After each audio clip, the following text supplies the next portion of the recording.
सबूत लेके आया हूं जी।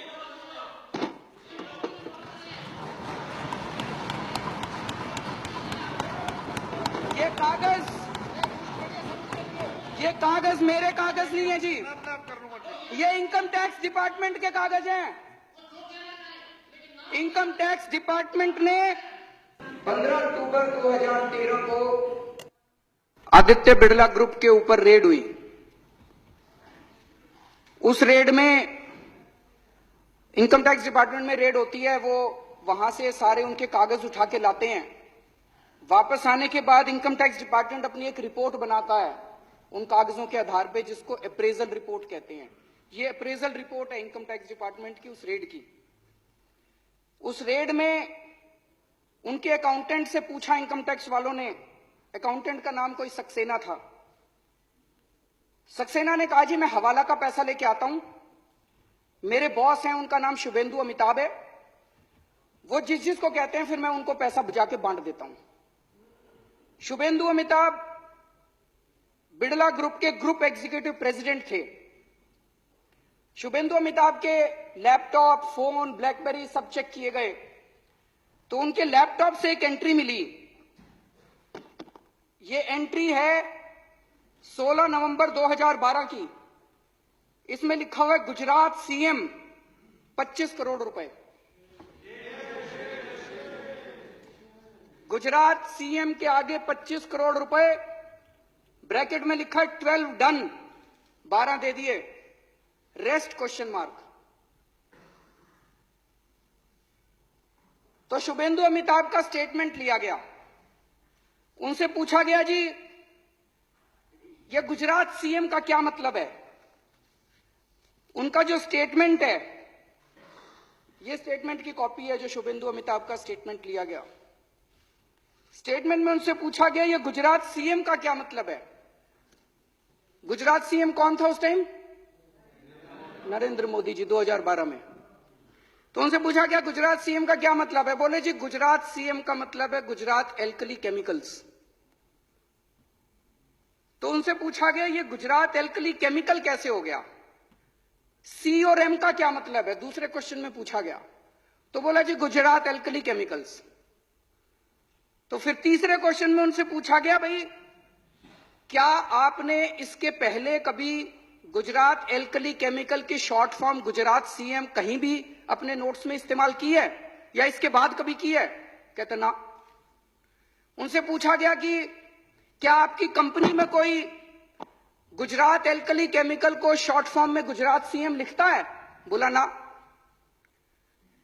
तो ये उसके बाद इनकम टैक्स डिपार्टमेंट ने अपनी एनालिसिस की है, ये उसकी एनालिसिस की कॉपी है।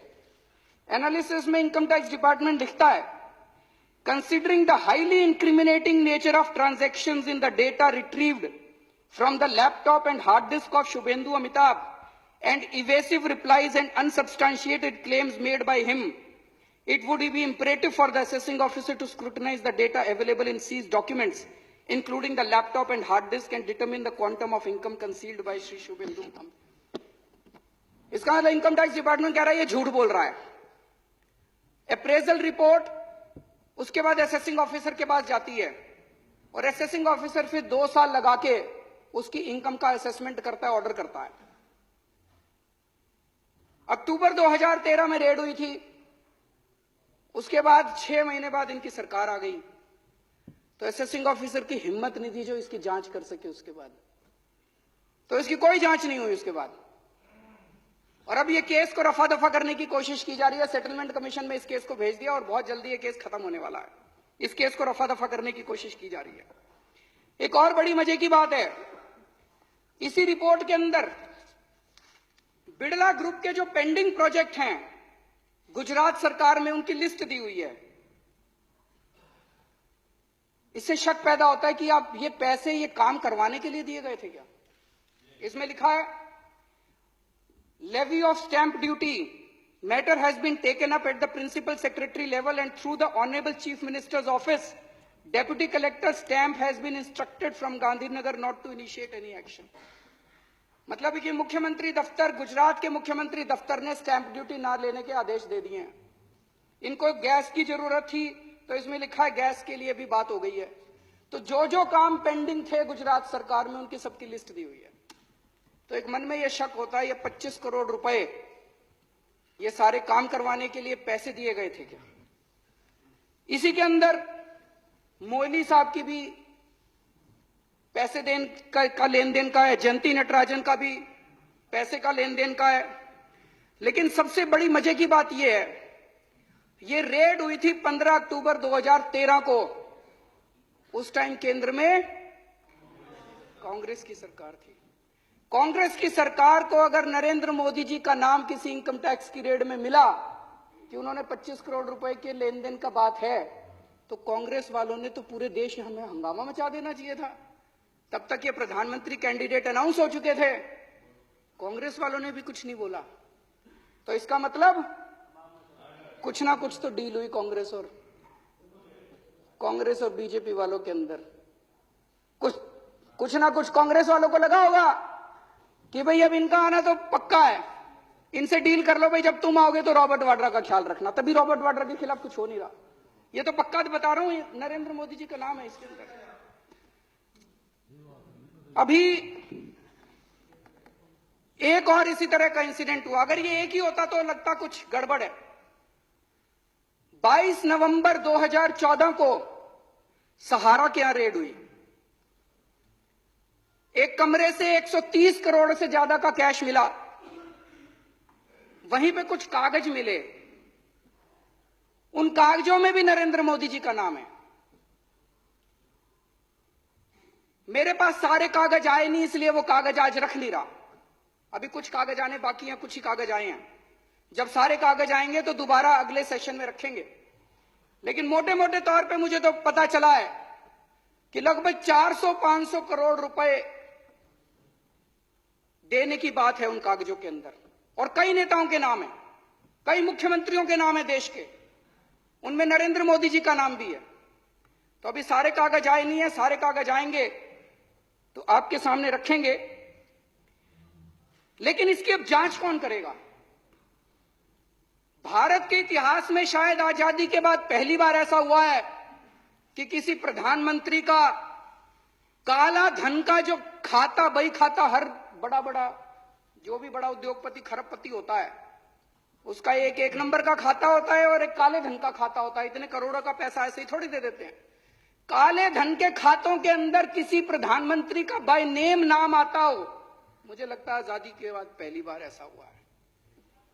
हम तो राष्ट्रपति जी से निवेदन करते हैं कि इन कागजों की जांच के लिए सुप्रीम कोर्ट से वो निवेदन करें कि कोई इसकी कमेटी बनाई जाए।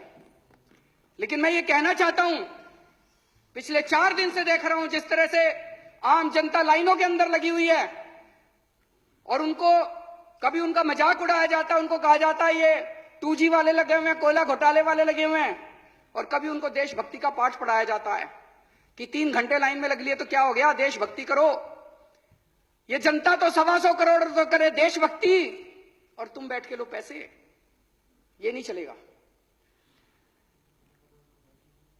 एक मन में ये प्रश्न उठता है कि ये बड़े बड़े लोग तो मोदी जी के दोस्त हैं, इनके साथ तो लेन देन का रिश्ता है। ये छोटे छोटे सारे आम आदमी जितने हैं उनको क्यों तंग कर रखा है इन्होंने, उनको लाइनों में क्यों लगा रखा है? इसके ऊपर भी काफी हम लोगों ने सोच विचार किया। 1,14,000 करोड़ रुपए का लोन तो माफ कर दिया इन बड़ी बड़ी कंपनियों का। 8,55,000 करोड़ रुपए का टोटल लोन है। इन कुछ एक चंद बड़ी बड़ी कंपनियों का 8,55,000 करोड़ रुपए का लोन है, जिसमें से 5 लाख करोड़ रुपए का लोन, वो तो सीएजी की भी रिपोर्ट है, सीएजी ने भी कहा है कि ये लोन वापस आने वाला नहीं है। या तो ये पैसा लेके बाहर भाग गए और या इन्होंने फ्रॉड करके लोन लिया। 5 लाख करोड़ रुपए का लोन अभी बैंक तो खाली हो रहे हैं। 1,14,000 करोड़ तुमने माफ कर दिया, बैंक खाली हो रहे हैं।